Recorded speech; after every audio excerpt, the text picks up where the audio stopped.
Assalamualaikum warahmatullahi wabarakatuh. Baik teman-teman semuanya, dalam video pembelajaran ini kami akan membahas manajemen proyek konflik bidang sumber daya. Nah, kalian pasti penasaran kan gimana sih konflik di bidang sumber daya? Untuk itu, mari kita simak penjelasannya. Namun, sebelum kita beranjak lebih jauh, ada pepatah tak kenal maka tak sayang. Untuk itu, saya akan memperkenalkan anggota kelompok kami. Yang pertama yaitu ada saya sendiri, Andika Yudan Putra, kemudian ada Bayu Siswaluyo, Gian Brena Kwemba, Leonard Grepi, Putri Ayu Sujangningrum, dan terakhir ada Tri Istighfarani. Baik, sesuai janji yang saya katakan di awal tadi, bahwa kita akan langsung membahas materi konflik di bidang sumber daya. Namun, teman-teman, dalam video ini kami membagi 5 poin. Yang pertama yaitu ada pengertian, pendapat ahli, contoh kasus, strategi manajemen, dan kesimpulan. Untuk itu langsung saja pada poin pengertian akan dijelaskan oleh Taruni Remaja Putri Ayu Suryaningrum. Pada Putri, kami persilakan. Pengertian sumber daya. Sumber daya adalah suatu nilai potensi yang dimiliki oleh suatu materi atau unsur tertentu dalam kehidupan. Sumber daya tidak selalu bersifat fisik tetapi juga non-fisik atau intangible. Sumber daya ada yang dapat berubah baik menjadi semakin besar maupun hilang. Dan ada pula sumber daya yang kekal atau selalu tetap. Selain itu, dikenal pula istilah sumber daya yang dapat pulih atau terbarukan atau renewable resource, dan sumber daya tak terbarukan atau non-renewable resource. Ke dalam sumber daya dapat pulih termasuk tanaman dan hewan atau sumber daya hayati. Baik, selanjutnya kita akan langsung ke poin 2 yaitu pendapat para ahli. Untuk materi ini akan dijelaskan oleh Taruna Remaja Gian. Kepada Gian, kami persilakan. Sumber daya manusia menurut pendapat para ahli. Yang pertama, menurut Sofiandi.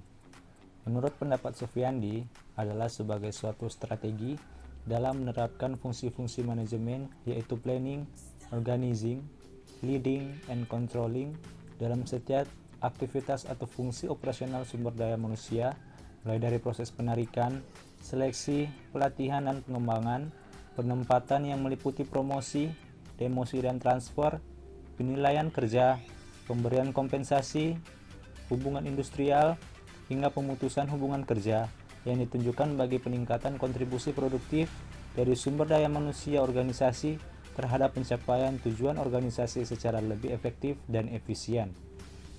Yang kedua, menurut MTE Haryanja tahun 2002, ia menjelaskan bahwa sumber daya manusia adalah salah satu faktor yang paling utama untuk mengatur atau membantu jalannya suatu proyek dan juga memperkecil terjadinya konflik pada suatu perusahaan.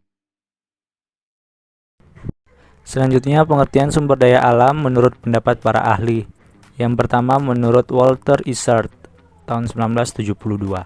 Pengertian sumber daya alam merupakan keadaan lingkungan dan bahan-bahan mentah yang dapat dimanfaatkan manusia demi memenuhi kebutuhan hidup dan meningkatkan kesejahteraan.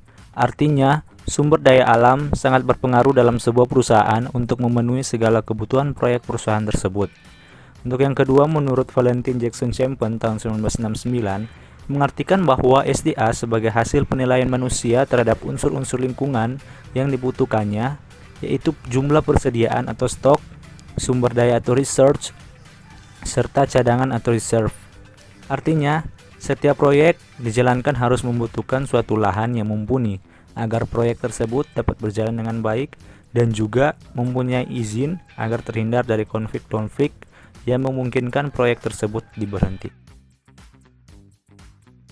Gimana nih? Sudah paham belum? Untuk lebih jelasnya, kami akan memberikan sebuah contoh kasus nih. Untuk contoh kasus akan dijelaskan oleh Taruna Remaja Bayu. Kepada Bayu kami persilakan.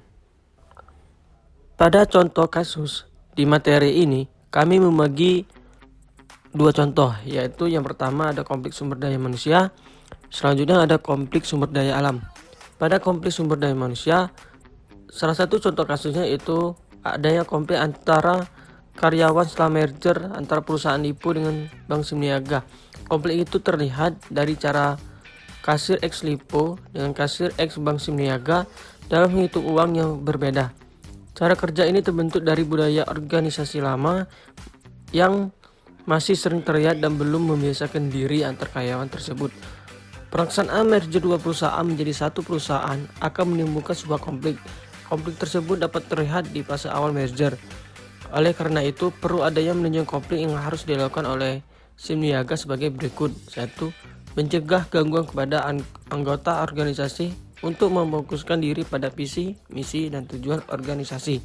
2. Memahami karyawan lain dan menghormati keberagaman yang terjadi dalam organisasi. Sedangkan untuk contoh kasus konflik sumber daya alam, yaitu adanya kasus agraria yang banyak merugikan masyarakat Maluku Utara, termasuk di dalamnya masyarakat adat, adalah masalah klasik yang tidak pernah selesai.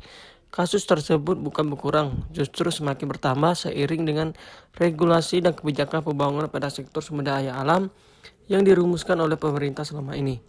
Izin pertambangan di beberapa tempat yang dikeluarkan oleh pemerintah pusat dan daerah menimbulkan masalah di lapangan, baik ISR, lingkungan, hutan, tenaga kerja, dan mengusik keharmonisan masyarakat setempat. Masyarakat tidak diberikan pilihan lain selain melepas tanah yang sudah mereka kelola sejak leluhur mereka hidup di wilayah tersebut. Akibatnya, sumber penghidupan menjadi hilang. Masyarakat dikondisikan pada situasi yang tidak diuntungkan. Pada akhirnya mereka beralih profesi dari petani dan nelayan menjadi buruh di perusahaan tersebut. Oke, selanjutnya materi kita akan membahas mengenai strategi manajemen. Untuk strategi manajemen akan dijelaskan oleh Taruni Remaja Tri Istiparani. Kepada Pani kami persilakan. Strategi manajemen konflik. Yang pertama, pengenalan. Sebelum masuk lebih dalam ke konflik yang sedang terjadi, terlebih dahulu Anda harus tahu akar atau awal mula konflik terjadi. Seperti pada contoh di atas, akar konflik pada sektor sumber daya alam atau agraria dimulai dari perumusan kebijakan pemerintah yang tidak memperhatikan aspek lain seperti hak masyarakat adat atas tanah, wilayah, dan sumber daya alam.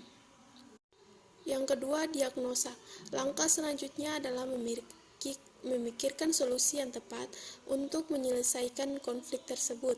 Contohnya, dalam kasus agraria, solusi yang tepat untuk menyelesaikan konflik sumber daya ini membutuhkan langkah revolusioner. Yang ketiga, menyepakati solusi. Jika sudah memikirkan solusi yang tepat, langkah berikut adalah menyepakati solusi yang dirasa paling tepat untuk mengakhiri konflik. Dengan menyetujui solusi seperti revisi regulasi pada sektor SDA yang banyak menimbulkan konflik, termasuk juga peninjauan kembali izin-izin pertambangan dan sektor lain yang bermasalah dengan masyarakat. Pemerintah juga harus mengoreksi program MP3EI karena berpeluang mendatangkan konflik agraria yang berkepanjangan yang akan merugikan masyarakat adat atau lokal. Yang keempat yaitu pelaksanaan. Setelah solusi disepakati bersama, maka langkah selanjutnya adalah semua pihak harus melaksanakan serta menerima solusi yang telah disepakati. Kesepakatan yang diambil sebaiknya tidak merugikan salah satu pihak dan diharapkan tidak menimbulkan konflik lagi ke depannya. Yang kelima yaitu evaluasi. Setelah konflik selesai, lakukanlah evaluasi bersama. Musyawarahkanlah hal-hal yang bisa menghindari konflik lagi ke depannya. Evaluasi dilakukan bertujuan untuk tidak mengulangi kesalahan atau konflik yang pernah terjadi. Baik teman-teman, setelah kita menyimak pengertian, pendapat para ahli, contoh kasus, dan strategi manajemen, maka untuk yang terakhir saya akan menjelaskan kesimpulan. Seperti kita ketahui bahwa ada 6 tipe manajemen konflik. Untuk jenis konflik di bidang sumber daya, menurut kami lebih cocok menggunakan tipe manajemen avoiding dan compromising. Mengapa demikian? Karena hal ini berkaitan dengan sumber daya, baik itu sumber daya manusia maupun sumber daya alam. Contohnya dengan tipe manajemen avoiding. Alangkah baiknya antar anggota dalam organisasi menghindari berbagai hal sensitif seperti pada contoh kasus di atas, yang membahas adanya konflik antar karyawan setelah merger dua perusahaan, sehingga antara karyawan yang A dengan karyawan B itu masih terbiasa dengan sifat dunia di perusahaan lama, sehingga di perusahaan baru ini terdapat konflik yang membuat salah satu tersinggung. Oke, baik. Kemudian contoh pada tipe manajemen compromising pada konflik bidang sumber daya ini yaitu terdapat pada masalah sumber daya alam, seperti pada contoh kasus di atas, di mana adanya regulasi pemerintah terkait izin pertambangan yang mengakibatkan warga masyarakat mengalami kerugian seperti kehilangan sumber penghidupan mereka, termasuk sumber air bersih, serta mereka juga dilarang mengakses hutan adat mereka. Untuk itu perlu dilakukan compromising antara pemerintah, perusahaan, tokoh adat, dan masyarakat sekitar untuk duduk bersama dan mencari solusi demi kebaikan bersama, sehingga konflik tersebut dapat diselesaikan dan tidak menimbulkan konflik yang baru lagi. Baik teman-teman, demikian video yang dapat kami sampaikan. Apabila terdapat salah kata, kami mohon maaf. Kami akhiri. Wassalamualaikum warahmatullahi wabarakatuh.